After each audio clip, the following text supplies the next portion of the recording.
Sin mayor preámbulo, tenemos la comunicación con el periodista Carlos Marín. Él escribe su Asalto a la Razón todos los días de lunes a viernes en Milenio Diario. Tiene también su programa de tele que se llama exactamente igual y colabora con nosotros en este espacio.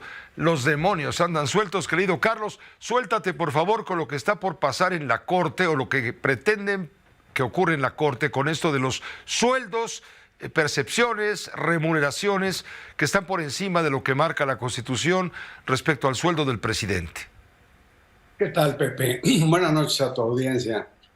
Mira, estamos ante un falso debate porque el presidente López Obrador tiene razón en cuanto que la Constitución establece un tope y él está muy empeñado en que su salario sea el tope de salario para los servidores públicos. Sin embargo, la Constitución, el texto fundamental, en su artículo 127, nunca habla de sueldo ni salario, habla de las percepciones, las remuneraciones, todo lo que constituye, digamos, el haber de un trabajador se da no solamente en el sector público, también en el sector privado. Pues ahí está el pago de aguinaldo, la prima vacacional, etcétera. En el caso de los ministros hay que decir esto. Desde hace 10 años no reciben un aumento salarial ni siquiera que compense el índice inflacionario. Y desde 2019, cuando presidió la Corte Arturo Saldívar, se bajaron el 30% del salario. Es falso que ganen 600,000 pesos.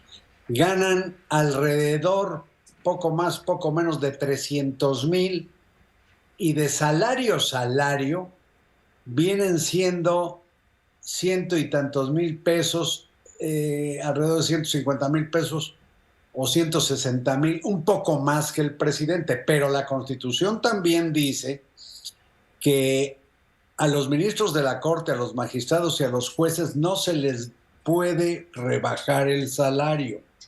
Por cierto, tampoco a los integrantes de los institutos autónomos.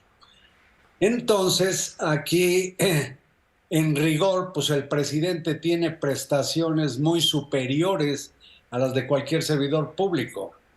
Tú imagínate lo que cuesta tener habitación, la habitación que tiene, una habitación en Palacio Nacional.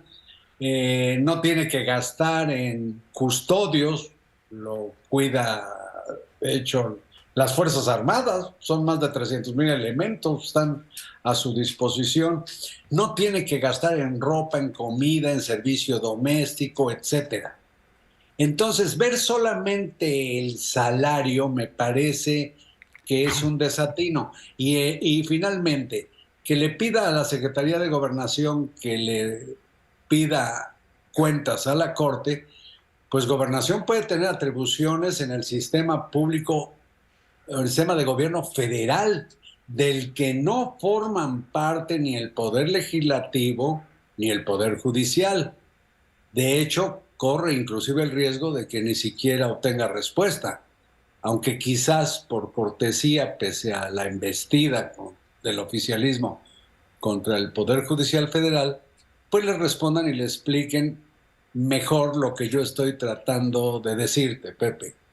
En pocas palabras, ¿lo ves tú entonces esta reacción de Palacio como una venganza respecto a los resolutivos que ha tenido la Corte en referencia, por no irme tan lejos, con haber cancelado, haberle dado el tiro de gracia al Plan B electoral? Y a la Guardia Nacional, claro, dentro del Ejército. Y pues la contrariedad también con la exhibición que se dio, y que no fue la Suprema Corte, a la tesis plagiada de la ministra Yasmín Esquivel, quien, dicho sea de paso, ni siquiera por el escándalo, si no ha habido escándalo, si no ha habido plagio ninguno, tampoco tenía posibilidades de que sus pares la eligieran presidenta de la Corte. Pero se da todo junto, porque pues es una ministra carnal junto con Loretta Ortiz, que votan todo lo que quiera el presidente. Gracias, Carlos. Como siempre, es un gusto escucharte. Gracias a ti, Pepe. Buenas noches y buenas noches a la audiencia. Hasta pronto, gracias. Buenas noches, Carlos Marín. Los demonios andan sueltos.